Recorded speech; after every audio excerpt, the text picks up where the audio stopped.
Hey, what's up guys? Hope you guys are doing well and welcome back to another video here on iPhone 8 versus iPhone 8 Plus versus iPhone 10. Alright, let's see which one of these buys are worth it for you in 2018. Alright, let's get started. First, let's talk about the design here. I got all the space gray editions here on the iPhone 8, 8 Plus, and 10. On the sides here, you got the aluminum bands, which is traditional from the iPhone 6 and up. On the iPhone 10, I got the stainless steel charcoal gray finish on the sides here that look very slick. Keep in mind the white version is very prone to getting scratches.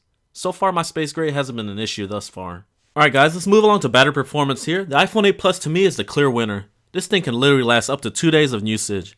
This is kind of like the high endurance champ. Next up would be the iPhone 10. This one has the biggest battery out of the bunch, but it also has the highest pixel density count for the display quality. With that being said, the iPhone 10 can last you about a day, and that's with medium usage. Now if you plan on hitting this thing hard, it will die by the end of the day. And last but not least is the iPhone 8. This one made a big turnaround compared to the iPhone 7, as the iPhone 8 gets about an hour more in usage. Now let's compare the front-facing cameras on all these iPhones here. They all have 7 megapixel sensors with the same 2.2 aperture, Retina flash, and 1080p HD video recording. However, the iPhone 10 takes it up a notch with portrait mode, portrait lighting, and animojis.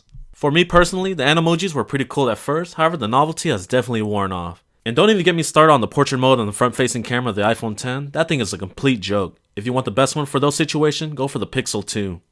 Alright guys, so let's focus on the rear cameras here on these iPhones. The iPhone 10 and iPhone 8 Plus both have dual camera systems. The iPhone 10 does have image stabilization on both lenses, while the iPhone 8 Plus only has it on the main lens. Meanwhile, the iPhone 8 keeps it really simple with a single 12 megapixel shooter with OIS. Keep in mind these are all 12 megapixel cameras. Now on paper, the iPhone 10 may seem like the best camera out of this bunch, but I personally disagree. There's clearly a hardware design flaw on the iPhone 10, and let me show you guys why. The quad LED flash is way too close to the lens, and it causes the red and white eyes during low light while using the flash system. If you guys watch my video on why I switched from the iPhone 10 to iPhone 8 Plus, I go into more detail. So if you guys want to check that out, I'll post the link right here. Now you guys are probably wondering, Andrew, now which iPhone would you choose as the best overall camera, like for a vacation trip, etc.? For me, I personally went with the iPhone 8 Plus. In fact, I just came back from Cabo, Mexico, which is very beautiful by the way, and the iPhone 8 Plus served me just fine. It offers basically the same experience as the iPhone 10, but without its flaws. You don't get any red or white eyes during low light recording while using the quad LED flash. Alright guys, let's talk about the software experience on these iPhones. All of these are running iOS 11.2.5, which is much more stable compared to the launch version of iOS 11. Now I'm going to make this really quick and simple. For the classic iPhone users out there, you're going to want to stick with iPhone 8 or 8 Plus. It just offers a very familiar experience that many of you guys are used to. Now on the other hand, if you've been using iOS for a long time and you're just looking for a new change and getting tired of that user interface, then the iPhone 10 is a definitely welcome addition. It offers a completely new way how you interact with the device because of its gesture-based system and no home button. But keep in mind, there are some bumps on the roads on the iPhone 10 with its gesture-based system, like the multitasking tray and control center. Okay, so what's the best one-handed iPhone out there? And to me, it's the iPhone 8. It just feels very comfortable in your hand, and the ergonomics just feels really good. Yes, the design of the iPhone 8 and iPhone 8 Plus are clearly outdated, but this is a tried and true design that's clearly been perfected. If I had to give you guys an analogy, the iPhone 8 is kind of like a Toyota Tacoma. You know, the 2005 to 2015 model were basically the same thing, but just a little fine-tunes here and there to keep it refreshed. And overall, that vehicle has been pretty darn reliable. Next runner-up here is the iPhone 10. It does have that long 18:9 aspect ratio that can be a reach. This is not a one-hand device by any means, but I do have fairly large hands and I can reach control center if I stretch out a little bit. The least comfortable iPhone to use one hand is obviously the iPhone 8 Plus. This thing is large and it's kind of like a brick when you're holding up to your ear. However, I really love the wide 16:9 aspect ratio of the 8 Plus as it offers more productivity space for multimedia and more. And in terms of one-handed usage, I've gotten fairly accustomed to it, and it's no problem for me.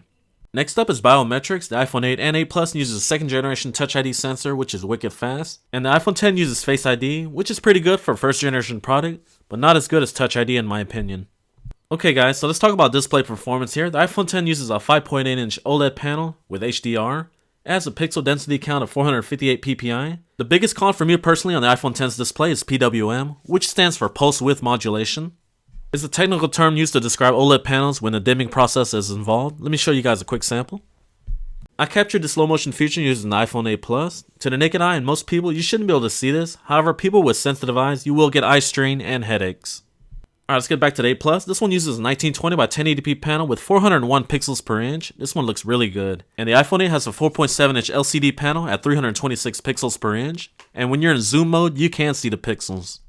If I had to pick a winner here, it's going to be the iPhone 8 Plus. I really enjoyed the large screen, and it's also PWM free, so I can read on this thing for hours without eye strain. If you watch a lot of videos or work on a lot of projects in landscape mode, then you're going to love the landscape feature on the iPhone 8 Plus. It kind of gives you like an iPad mini experience, which I really love. Next up is call quality here. They all do pretty well here in terms of general usage, but in terms of overall ranking, I would give the 8 Plus number 1, iPhone 10 as number 2, and iPhone 8 as number 3. The earpiece is bigger and louder on the 8 Plus, which is why I prefer it, and the speakerphone is a bit louder as well. The same thing can be said on the stereo speakers on the 8 Plus. It just sounds louder, deeper, and crisp. And then it's followed by the iPhone 10, and then the iPhone 8. In general, all of these three sound really good. Alright, so here are a couple of key factors here between these iPhones here. For the traveling warrior, I prefer the iPhone 8 Plus. Like I said earlier, I just came back from Cabo, Mexico, and this was my phone of choice because of its big 16:9 aspect ratio and super long battery life, since I'll be traveling and charging ports are pretty limited when you're out and about. For the portability factor, I was going between the iPhone 8 and the iPhone 10, but I eventually went with the iPhone 10 because of its larger 5.8-inch screen with almost the same footprint as the iPhone 8, and you get the dual lens camera system. The iPhone 10 is kind of like a showstopper or attention grabber, or some people may even say a status symbol. This is the iPhone that people are going to say, ooh, is that the new $1,000 iPhone? Ooh, wow, let me see it. Now, if you're an average consumer, but you're looking for the best iPhone you can buy, and you could care less about dual-lens camera systems, high-quality PPI counts, or OLED panels for that matter, then the iPhone 8 is a great solid choice. It is the cheapest out of the bunch at $699, and it offers a very good iOS experience, and the only limitation I see here is the 2GB of RAM. Alright guys, this was just a quick video comparison between the iPhone 8 versus iPhone 8 Plus versus the iPhone 10.